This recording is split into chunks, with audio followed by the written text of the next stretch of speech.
తల్లిదండ్రులు కావాలని మీ కలను సాకారం చేసుకోండి. ఓఎస్ఎస్ ఫర్టిలిటీ వారి తక్కువ ధర సంతానోత్పత్తి చికిత్సతో అపాయింట్మెంట్స్ కొరకు కాల్ చేయండి 7825893604. అధికారంలోకి వచ్చాక తొలిసారిగా Congress party political affairs committee సమావేశాన్ని నిర్వహిస్తుంది. పూర్తి అప్డేట్స్ మా ప్రతినిధి చారి లైవ్ లో అందిస్తారు. చారి, ఈ సమావేశానికి సంబంధించిన డీటెయిల్స్ ఏంటి?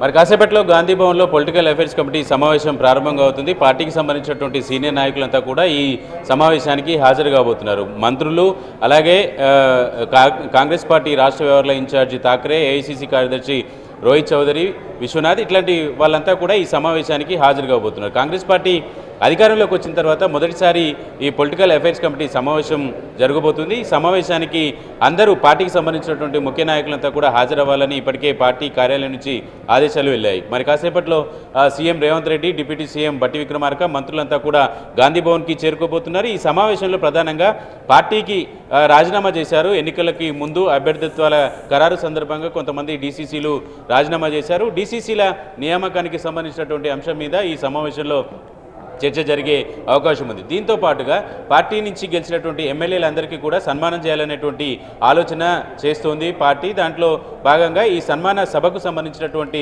ఏర్పాట్లకు సంబంధించినటువంటి అంశం, సన్మాన సభ ఎక్కడ ఏర్పాటు చేయాలనే దానికి సంబంధించినటువంటి అంశం మీద కూడా చర్చ చేయబోతున్నారు. వీటన్నిటితో పాటుగా కాంగ్రెస్ పార్టీ అధికారంలోకి రావడానికి కృషి చేసినటువంటి పార్టీ అధ్యక్షులు, పార్టీ నాయకత్వం అందరికీ కూడా ఈ సమావేశంలో ధన్యవాదాలు చెప్పడంతో పాటుగా కాంగ్రెస్ పార్టీ ఇచ్చినటువంటి 6 గ్యారంటీలకు సంబంధించినటువంటి హామీల అమలు, దానికి సంబంధించినటువంటి వ్యవహారాలన్నిటి మీద కూడా ఈ సమావేశంలో చర్చ చేయబోతున్నారు. ప్రస్తుతం పార్లమెంట్ ఎన్నికలు కూడా దగ్గరలోనే ఉన్నటువంటి నేపథ్యంలో పార్లమెంట్ ఎన్నికలకి ఎలా ప్రిపేర్ అవ్వాలనే దానికి సంబంధించినటువంటి అంశాలన్నిటి మీద కూడా ఈ పొలిటికల్ అఫైర్స్ కమిటీ సమావేశంలో చర్చించే అవకాశం అయితే కనపడుతుంది. కాంగ్రెస్ పార్టీ అధికారంలోకి వచ్చిన తర్వాత మొదటి పొలిటికల్ అఫైర్స్ కమిటీ సమావేశం కావడం వల్ల అన్ని రకాల అంశాలు చర్చించేటువంటి అవకాశం ఉంది. వీటితో పాటుగా పార్టీలో ఉన్నటువంటి కొంతమంది సీనియర్ నాయకులు అడిగినటువంటి, ఆశించినటువంటి టికెట్లను కూడా త్యాగం చేశారు. వారికి సంబంధించి ఎమ్మెల్సీ పదవులకు సంబంధించినటువంటి భర్తీ అంశాలన్నిటి మీద కూడా ప్రస్తుతం చర్చ జరుగుతుంది. వీటితో పాటుగా